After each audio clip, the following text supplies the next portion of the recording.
And I'm seeing movement for good, for bad, you name it, just accelerating to light speed everywhere.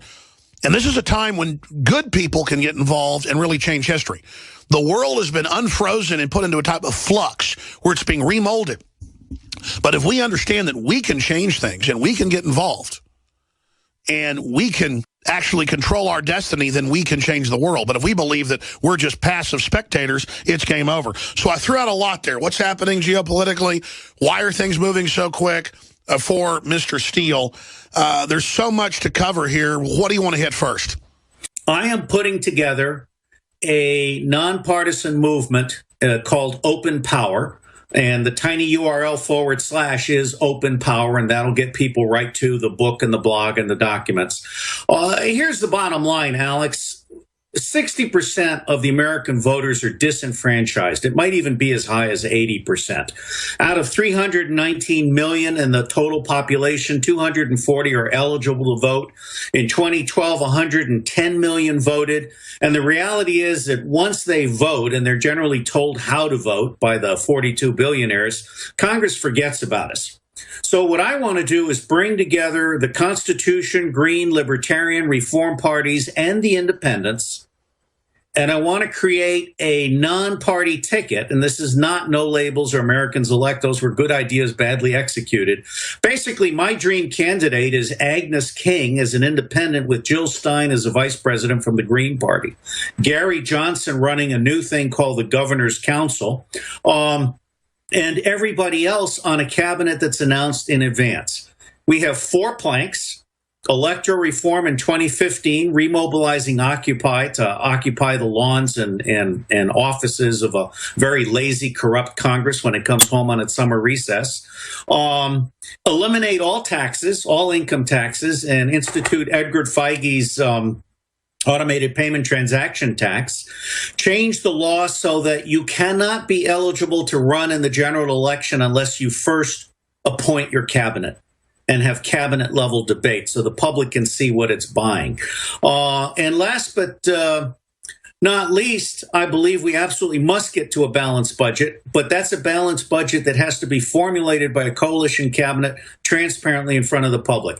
And here's my bottom line. If 100 million Americans provide $10 each to a democracy fund, that's $1 billion. You combine that with your show and social media, and I absolutely guarantee we can kick the two-party tyranny out of office. Well, 10 years ago, I would say that you were being too much of an eternal optimist, but the climate with Gallup poll showing a 7 to 8% approval of Congress and people completely leaving the mainline political reservations, we are entering a time when you could create a coalition-type movement to do this. The problem is they will attack it. They will send in disinfo operatives, and anything that started actually gaining steam would be attacked, as you know. The difference was, though, if we openly talked about it up front, people would expect to see that, and the attacks would actually generate more support. But it is quite a undertaking you're discussing and have on your website.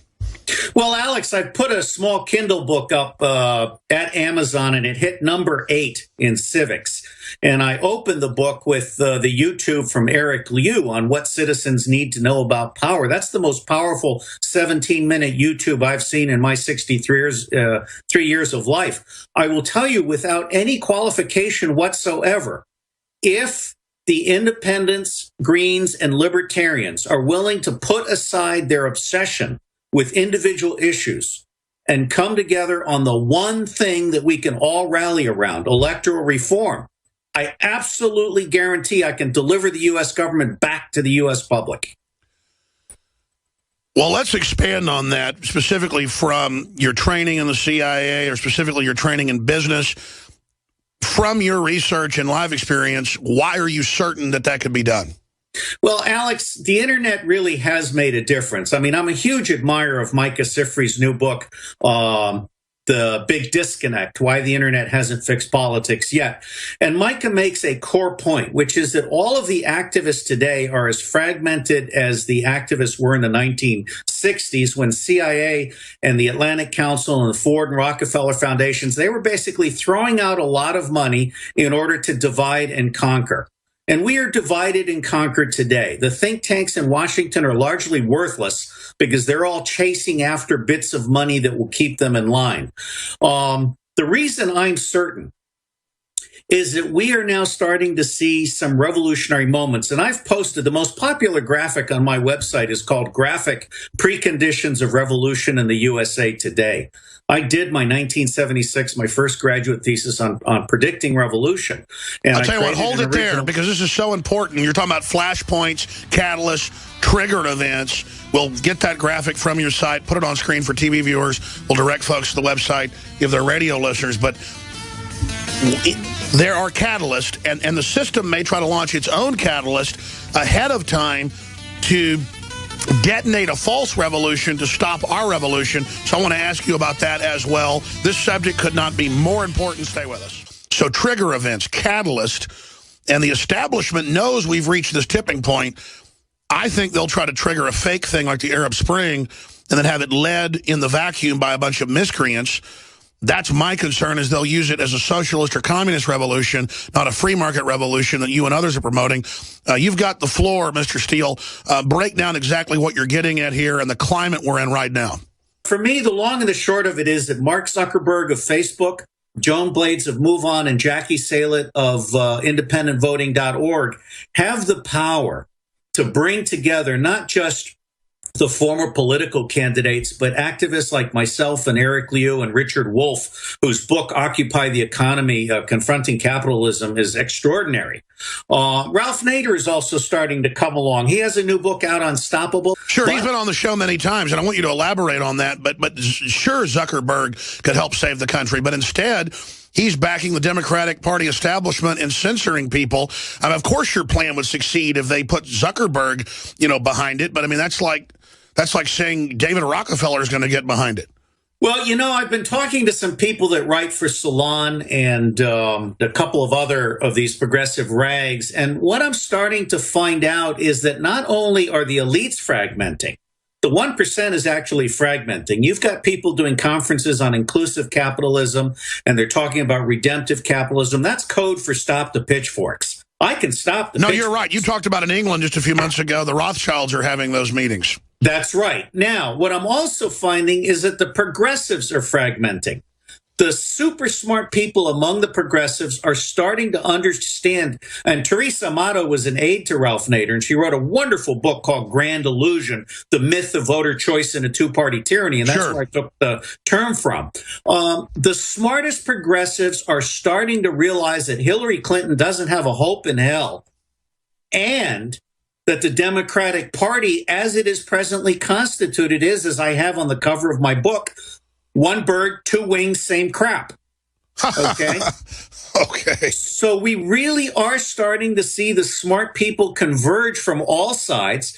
I just got off of Skype with Paul Ray, who wrote with Ruth Anderson a book called Cultural Creatives. And he told me yesterday, the cultural creatives are now 80 million in number. Imagine if we got each of them to donate $10 to a democracy fund that is neither Democratic nor Republican. That's $800 million. With $800 million, I can crush the rich, because I will have you in the social media, and we will have the partnership among the Greens and the Libertarians, the Reform Party, Constitution Party, working families with Bill de Blasio, Justice emerging with Rocky Anderson. I'm telling you, if we all come together, we can win this. It's not about money. Well, the climate's certainly there for it. Stay there, Robert David Steele. Long segment coming up. All of this stuff matters. Getting money out of politics makes no difference at all if you still have gerrymandered districts and you keep people from actually being eligible as independents or Greens or Libertarians to run for office or to be elected. So here's the deal. If Steyer wants to make his money work for climate change, first, he has to fund electoral reform. If there isn't real moves towards reform, and instead have moved towards totalitarianism to control things. And clearly, I think they've made that decision in the main. That's the direction they're going. I agree with you. There's a lot of signs that some of the more sane people in the establishment realize that's going to end up being a bear trap that catches their leg more than it catches the general public's leg.